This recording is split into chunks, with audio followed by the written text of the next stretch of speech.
పవిత్ర మక్కా క్షేత్రం ఉండే సౌదీ అరేబియాలో మళ్లీ మద్యం అమ్మకాలు ప్రారంభిస్తున్నారన్న వార్త కొత్తేమీ కాదు. గత సంవత్సరమే ఈ నిషేధం ఎత్తివేతకు రంగం సిద్ధమైంది. కేవలం ఒక్క సెంటర్లోనే రాయబారుల కోసం మద్య అమ్మకాలు మొదలుపెట్టారు. కాకపోతే దానికి బోలెడన్ని నియమాలు, నిబంధనలు జోడించారు. సదరు దుకాణాన్ని రియాద్లోని సిటీ సెంటర్కు పశ్చిమాన ఉన్నటువంటి దౌత్యవేత్తల క్వార్టర్స్లో ఏర్పాటు చేశారు. కానీ మద్యాన్ని కొనాలంటే రాయబారులు నియమాలు పాటించి తీరాల్సిందే. ముందుగానే నమోదు చేసుకుని ప్రభుత్వం నుంచి ఆమోదం పొందాలి. దుకాణంలోకి 21 ఏళ్లలోపు వయసున్న వారని అనుమతించారు. మద్యం కావాలనుకునేవారు తమకు బదులుగా డ్రైవర్లను, ఇతరుల్ని పంపకూడదు. నెలకు వారికి అనుమతించిన స్థాయిలోనే మద్యం తీసుకోవాలి. అంటే ఒక వ్యక్తికి నెలకు గరిష్టంగా 240 పాయింట్ల మద్యాన్ని అందించారు. మద్యాన్ని పాయింట్లలో కొలవడం వేర్వేరుగా ఉంటుంది. బీర్ల విషయానికి వస్తే 1 లీటర్ బీరును 1 పాయింట్గా చెప్తారు.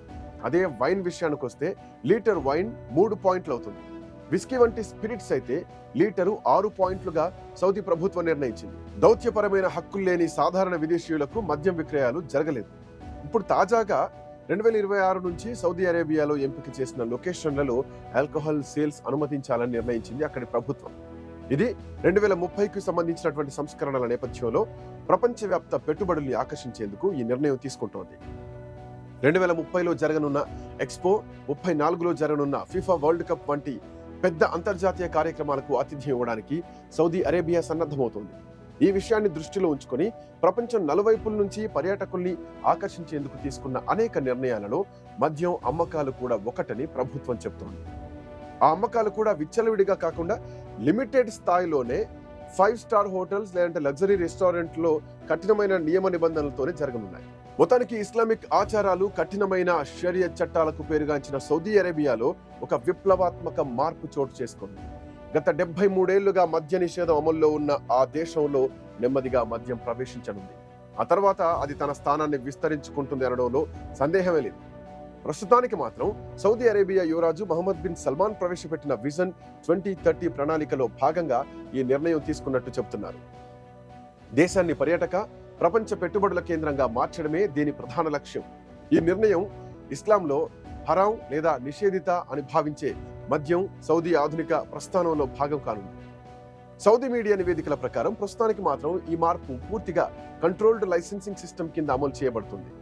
ఇక కొత్త నిబంధనల ప్రకారం సౌదీ అరేబియాలో సుమారు 600 చోట్ల మద్యం అమ్మకాలు జరిగే అవకాశం ఉంది. వీటిలో 5 స్టార్ హోటళ్లు, అధునాతన రిసార్ట్లు, దౌత్య కార్యాలయ ప్రాంతాలు, నియోమ్, సింధాళ ద్వీపం, రెడ్ సీ ప్రాజెక్ట్ వంటి ముఖ్యమైన పర్యాటక ప్రాజెక్టులున్నాయి. ఈ సౌకర్యం కేవలం అంతర్జాతీయ పర్యాటకులకు, ప్రవాసులకు మాత్రమే అని అందులో ఉంటుందని చెప్తున్నారు. వాళ్ళకి అందుబాటులో ఉండబోతుందంట. స్థానిక పౌరులకు సాధారణ బహిరంగ ప్రదేశాల్లో మద్యం తీసుకోవడంపై ఇప్పటికీ నిషేధం ఉంది. కొత్త నియమాల ప్రకారం బియర్, వైన్, సైడర్ వంటి తక్కువ ఆల్కహాల్ శాతం కలిగినటువంటి ఉత్పత్తులను మాత్రమే అందించడానికి అనుమతి ఉంటుంది. విస్కీ, వోడ్కా వంటి 20% కంటే ఎక్కువ ఆల్కహాల్ ఉన్న పానీయాలు ఇప్పటికీ నిషేధించబడ్డాయి. మద్యం ఇళ్లలో, మార్కెట్లలో లేదా బహిరంగ ప్రదేశాల్లో అమ్మబడదు. ఎవరూ వ్యక్తిగతంగా మద్యం తయారు చేయడానికి అనుమతి లేదు. మద్యం కేవలం లైసెన్స్ పొందినటువంటి ప్రదేశాల్లో శిక్షణ పొందిన సిబ్బంది ద్వారా మాత్రమే అందించబడుతుంది. మరీ ముఖ్యంగా ఈ చర్య సౌదీ ప్రభుత్వం ఆర్థిక సంస్కరణల కార్యక్రమంలో ఒక భాగంగా ఉండనుంది. దీని ప్రధాన ఉద్దేశం చమురుపై ఆధారపడ్డాన్ని తగ్గించి పర్యాటకం, ఆతిథ్య సేవలు, వినోద రంగాలను ప్రోత్సహించడం కోసమే. ఈ నేపథ్యంలోనే తమ కఠినమైన నియమాల్ని కొంత సరళీకరించడం అవసరమని భావిస్తోంది సౌదీ అరేబియా. ఇప్పటికే అనేక అంతర్జాతీయ హోటల్ చైన్లు తమ కార్యకలాపాల్లో మార్పులకు సిద్ధమవుతున్నాయి. మనం ముందు చెప్పుకున్నట్టు సౌదీ అరేబియాలో గతంలో మద్యం అమ్మకాలు జరిగేవి. జనం మద్యాన్ని తీసుకునేవారు. అయితే 73 ఏళ్ల క్రితం అక్కడ జరిగిన ఓ ఘటన మద్య నిషేధానికి దారితీసింది.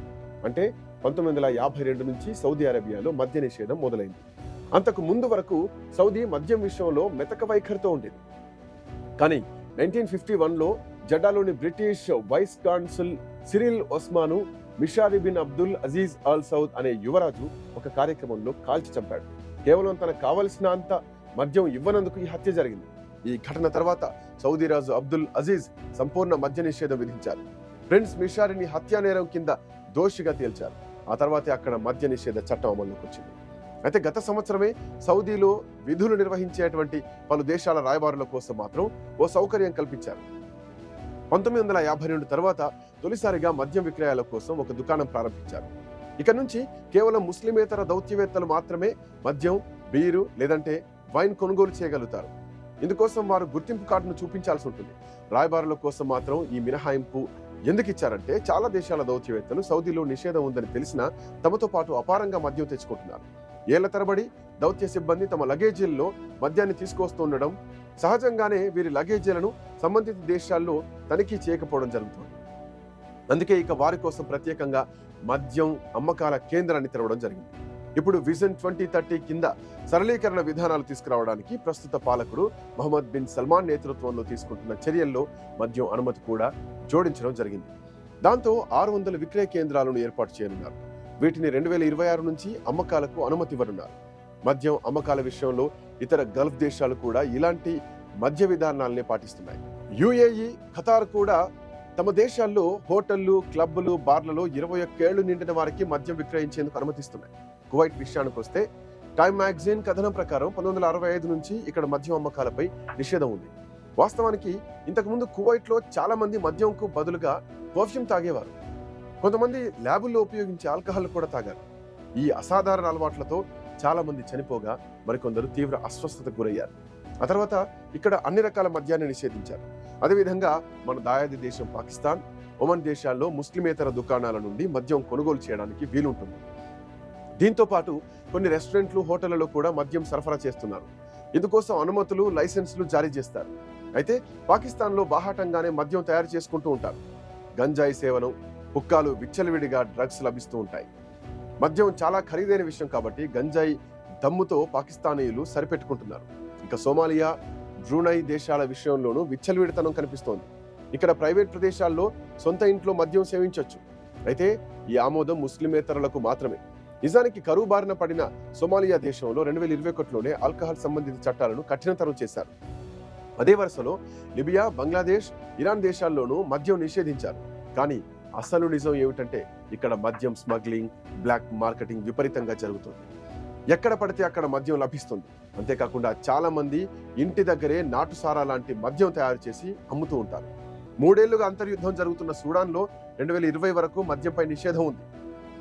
దీని తర్వాత ముస్లిమేతరుల కోసం నిబంధనలు మార్చబడ్డాయి. అయితే వారు తాగుతున్నప్పుడు అక్కడ ముస్లింలు ఉండకూడదు. అయితే ఈ రూల్స్ అండ్ రెగ్యులేషన్స్ కేవలం ప్రారంభంలోనే అమలు చేస్తూ ఉంటారు. ఆ తర్వాత అక్కడ అవినీతి రాజ్యం వెళ్తుంది. లూప్ హోల్స్ అడ్డు పెట్టుకుని మద్యం ఏరులై పారుతూ ఉండడం మనకు బాగా తెలిసిన విషయం. అలాగే సౌదీలోనూ జరుగుతుందని అంటున్నారు విశ్లేషకులు.